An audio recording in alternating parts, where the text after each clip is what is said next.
Morning everyone, कैसे हैं आप सब। उम्मीद करती हूँ आप लोग अच्छे होंगे। जैसा कि आप लोग स्क्रीन पे देख पा रहे हैं, आज हम लोग वन शॉट रिवीजन पढ़ने जा रहे हैं इंपॉर्टेंट राइटर्स का और पोइट्स का, है ना।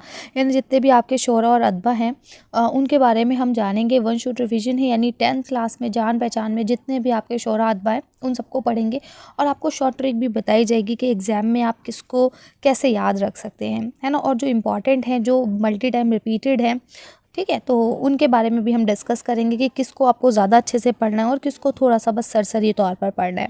तो चलिए शुरू करते हैं। शुरू करने से पहले आप लोग से यही रिक्वेस्ट है कि भाई वीडियो को ज़्यादा से ज़्यादा लाइक और शेयर करें। अगर चैनल पर नए हैं तो चैनल को सब्सक्राइब करना ना भूलें। तो चलिए शुरू करते हैं।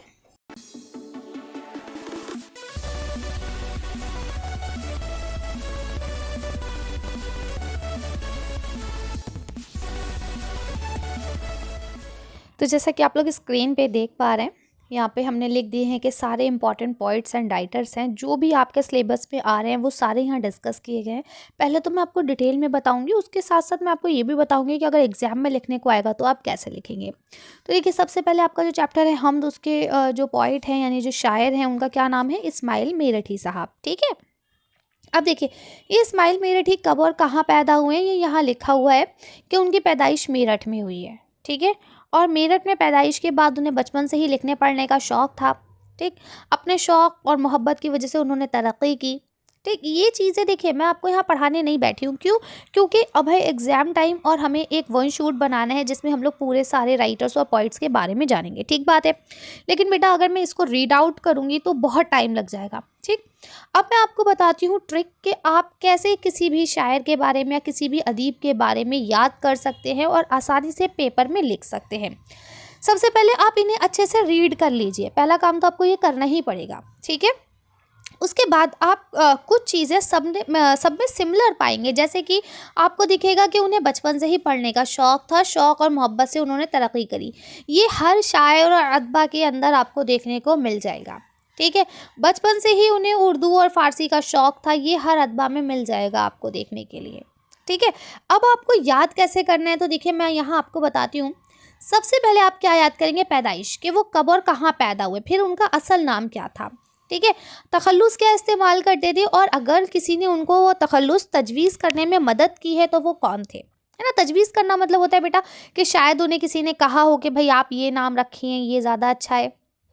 वफ़ात कब हुई और उनकी तसनीफ़ क्या है। अगर सिर्फ ये 4 बातें आप याद कर लेंगे तो उसके बाद क्या होगा, बाकी चीज़ें आप बता सकते हैं। जैसे अब आप इसको पैदाइश आपको ये पता चल गई तो आप लिख सकते हैं इस्माइल मेरठी साहब, है ना, 1844 में मेरठ में पैदा हुए।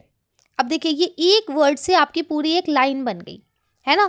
असल नाम तो आप लिखेंगे उनका असल नाम भी मोहम्मद इस्माइल था और कलमी नाम जो तखल्लुस इस्तेमाल करते थे उसी में, क्योंकि वो मेरठ में रहते थे तो उसके निस्बत से वो मेरठी लगाते थे। ठीक है, तो मोहम्मद हटा दिया, इस्माइल मेरठी उन्होंने अपने नाम के आगे लगा लिया।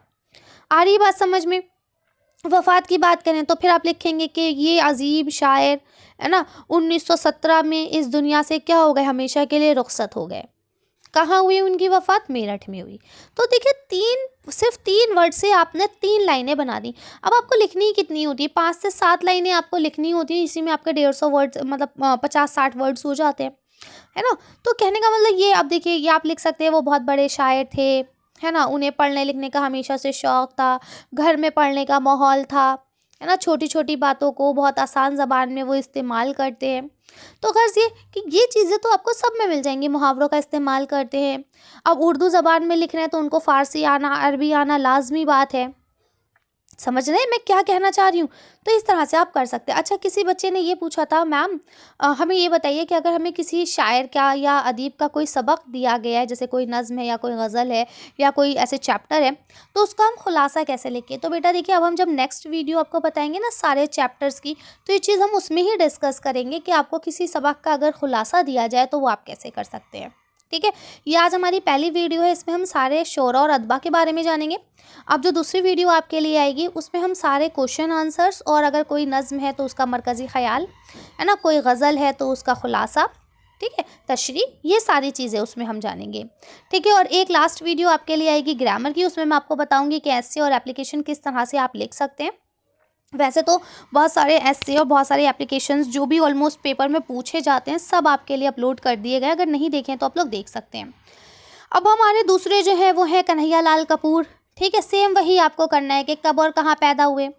ठीक है, उसके बाद फिर वही वाली बात कि उन्होंने कौन कौन सी किताबें लिखी हैं, है ना। बाकी देखिए सब में सेम होता है, वही वाली बात मैं आपको बता रही हूँ ना, उर्दू की ज़बान बहुत अच्छी बोलते थे, लिखते थे, है ना, छोटे छोटे मिसरों से मज़ा पैदा कर लेते थे।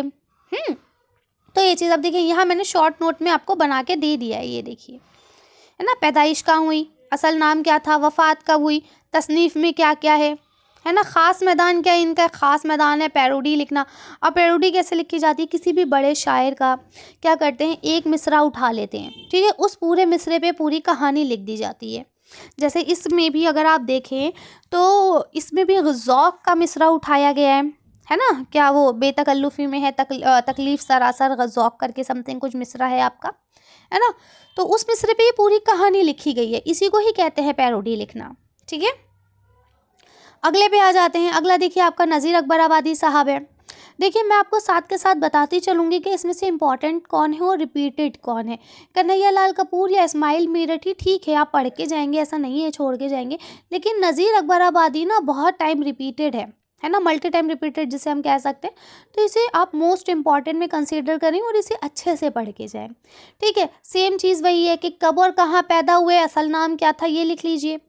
ठीक है, इसके बाद इन्हें ना अवामी शायर कहा जाता था, क्योंकि इन्होंने जो भी नज़में लिखी हैं ना, जितनी भी इनकी मशहूर नज़में हैं, और वो सारी अवाम के जो जज्बात हैं ना उनको ही पेश करती है। जैसे कौन सा मौसम है, कौन सा मेले हैं, है ना, त्यौहार क्या है, इंसानी ज़िंदगी कैसे मुख्तलिफ है, कभी लड़ाई, कभी झगड़ा, कभी प्यार, कभी गुस्सा, कभी नफ़रत, है ना। सारी जो पहलू हैं इंसान की ज़िंदगी के, कभी खुशी कभी गम, सब चीज़ें उन्होंने अपनी नज़्मों में पेश की हैं, है ना।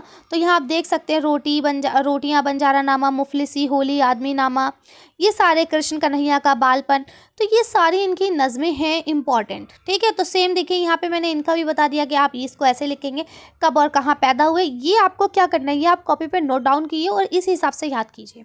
ठीक है, फिर बातें बनाना तो किस इंसान को नहीं आता है, थोड़ी बातें आप अपने आप से बना लीजिएगा कि वो बहुत अच्छे थे पढ़ने में, इसलिए उन्हें शायरी का शौक़ पैदा हुआ, इसीलिए वो इतने बढ़िया शायर बने, है ना, इसीलिए उन्हें अवामी शायर कहा जाता है। आ रही है बात समझ में, तो कर लेंगे आप लोग। अब इसके बाद देखिए आपको मीर तक़ी मीर हैं, इनको भी आप वेरी वेरी इंपॉर्टेंट में डालिएगा, क्योंकि ये भी कई बार रिपीटेड है, पूछे जाते हैं, है ना। तो मीर तक़ी मीर में आप देख सकते हैं कि कब और कहाँ पैदा हुए, तो आगरा में पैदा हुए थे, है ना। वफ़ात लखनऊ में हुई थी, और बाकी बीच की ज़िंदगी जो है वो दिल्ली में गुजारी है। ठीक है, इसके बाद देखिए यहाँ लिखा हुआ है कि उनको क्लासिक गज़ल का क्या है, इमाम कहा जाता है, उर्दू गज़ल का इमाम उन्हें कहते हैं। ठीक है, तो ये चीज़ें आप थोड़ा-सा आप याद कीजिएगा कि भई उन्हें उर्दू गज़ल का इमाम कहा जाता है। ये चीज़ क्या है, ये इनमें इम्पॉर्टेंट है, ये उनमें अलग है सबसे। तो इस लाइन को याद करेंगे और जब आप आंसर में लिखेंगे तो इसे हाइलाइट करके लिखेंगे, ताकि आपको इस पे नज़र जाए टीचर की और आपको नंबर मिले अच्छे। ठीक है, कि हाँ भाई बच्चा पढ़ के आया है। बाकी देखिए सबकी मैंने इसी तरह से ही बना दिया है। ये देखिए ये रहा आपका कि कब और कहाँ पैदा हुए, कब वफ़ात हुई, तसनीफ़ात क्या-क्या की हैं इन्होंने, ज़बान कैसी है। ठीक है, इसके बाद सैयद एहतिशाम हुसैन आते हैं। ये भी 1-2 बार पूछे गए हैं, अभी आपके सैम्पल पेपर में भी पूछे गए थे, सैयद एहतिशाम हुसैन के बारे में बताइए। तो देखिए सैयद एहतिशाम हुसैन साहब जो हैं कहाँ पैदा हुए थे आपके, इनकी पैदाइश आज़मगढ़ में हुई थी, यूपी में, है ना। और इनकी वफ़ात का यहाँ पे कुछ ख़ास दिया नहीं गया है, इलाहाबाद में ही लिखा है कि बस वफ़ात हुई थी। ठीक है, इनका जो सबसे इम्पॉर्टेंट है वो ये है कि उन्होंने उर्दू की कहानी लिखी थी, है ना। उर्दू की कहानी जो है वो बहुत इम्पॉर्टेंट है, और आपका ये सबक भी उसी से ही लिया गया है, उर्दू की कहानी से। ठीक है, तो ये सब में आपका क्या है, ये सब चीज़ें कॉमन ही रहेंगी। देखिए यहाँ लिखा है ना कि उनको पढ़ने लिखने का शौक़ हमेशा से था, है ना। ये उर्दू नक़ाद हैं ये अहम। ठीक है, आगे आ जाइए। इसी तरह से आगे आपका मोहम्मद मुजीब हैं। ठीक है, मोहम्मद मुजीब का ऐसा है कि पूछे भी जा सकते हैं, नहीं भी तो आप इन्हें पढ़ के चले जाइएगा कि कब और कहाँ पैदा हुए, है ना। इनके बारे में तो काफ़ी सारी चीज़ें लिखी हुई हैं, लेकिन ये पेपर में इतना ज़्यादा पूछे नहीं जाते हैं।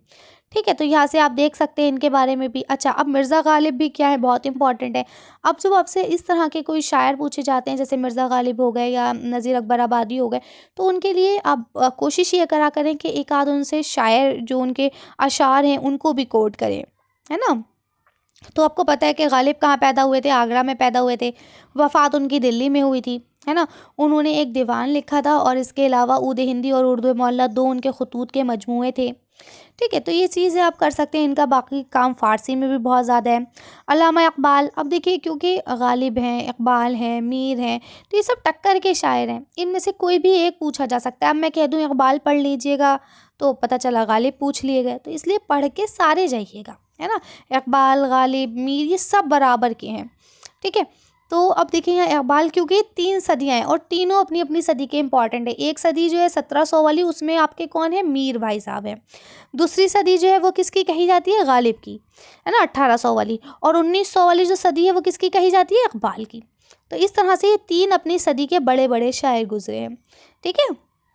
तो इसलिए इक़बाल भी इम्पॉर्टेंट है। अब आपको पता है इक़बाल की मेन 4 किताबें थीं, है ना? कौन-कौन सी? एक बांगे दरा है, बाले जिब्रील है, और ज़र्ब कलीम है, और अरमग़ान हिजाज़ है ना? तो ख़ैर आपके इसमें दी नहीं गई थी, इसलिए मैंने यहाँ नहीं लिखी है। बाकी आप नज़्में इनकी जो है अच्छी-अच्छी, बच्चे की दुआ है ना? जो आप पढ़ते हैं, लब पे आती है दुआ बन के तमन्ना मेरी, है ना? कौमी तराना है, सारे जहाँ से अच्छा हिंदोस्तां हमारा, ठीक है? पहाड़ और गिलहरी, ये तो आपने अपनी किताब में पढ़ा ही होगा, है ना? परिंदे की फरियाद, माँ का ख़्वाब, ये सारी चीज़ें, ठीक है? रतन सिंह साहब के बारे में भी आप लोग पढ़ लीजिएगा, लेकिन ये इतने ज़्यादा पूछे नहीं जाते हैं। बाकी चीज़ सेम ही है, आपको करना वैसे ही है। सारे जितने भी शोरा और अदबा हैं, एक पूरी लिस्ट तैयार कर लीजिए, और सब में उनका जो ये मैंने इस तरह से लिखा है ना, ये वाला, सब में ये याद कर लीजिए आप, ठीक है? और फिर बाकी बातें बनाना तो आपको आती ही हैं, इतनी बातें तो आप बना ही लेंगे, है ना? आप साहिल लुधियानवी की बात करें अगर हम, तो ये पंजाब में पैदा हुए थे, पंजाब में लुधियाना में, है ना? तभी देखिए अपने नाम के साथ क्या लगाते हैं? लुधियानवी लगाते हैं, ठीक है? तो इसे आप कर लीजिएगा। इसके बाद हबीब तनवीर साहब हैं, उनको भी आप देख लीजिएगा, थोड़ा-सा ड्रामा निगार हैं, बहुत अच्छे ये, ठीक है? इसके बाद बशर नवाज़ हैं, तो बशर नवाज़ पे ही आके आपका जो सिलेबस है वो कंप्लीट होता है। एक आध ऐसे थे जो बिल्कुल भी पूछे ही नहीं जाते हैं, तो उन्हें मैंने स्किप कर दिया है, ठीक है? तो उनको बिल्कुल भी मैंने नहीं बनाया है, जैसे पूछे ही नहीं जाते। वैसे तो बशर नवाज़ साहब भी नहीं पूछे जाते, लेकिन मैंने बना इसलिए दिया है कि आपको अगर कुछ कन्फ्यूजन हो, कुछ डाउट हो, तो आप लोग कर सकते हैं। ये वन शॉट रिवीजन था, इसमें हमने सारे शोरा और अदबा के बारे में पढ़ा है। कौन से मोस्ट इम्पॉर्टेंट है, कौन से बार-बार पूछे जाते हैं, उनके बारे में यहाँ हमने डिस्कशन किया। किसी भी अदबा या शोरा के बारे में आए तो आप कैसे लिख सकते हैं, ये शॉर्ट ट्रिक मैंने आपको बताई, है ना? तो इसी तरह से अब हम इंशाल्लाह नेक्स्ट वीडियो में मिलते हैं आपकी जितने भी चैप्टर्स हैं उनके साथ, ठीक है? चलिए, तो उम्मीद करती हूँ सारी चीज़ें आपको क्लियर हो गई होंगी। कोई कन्फ्यूजन हो, कोई डाउट हो, तो आप लोग मुझे पूछ सकते हैं। मिलते हैं नेक्स्ट वीडियो में। Thank you for watching.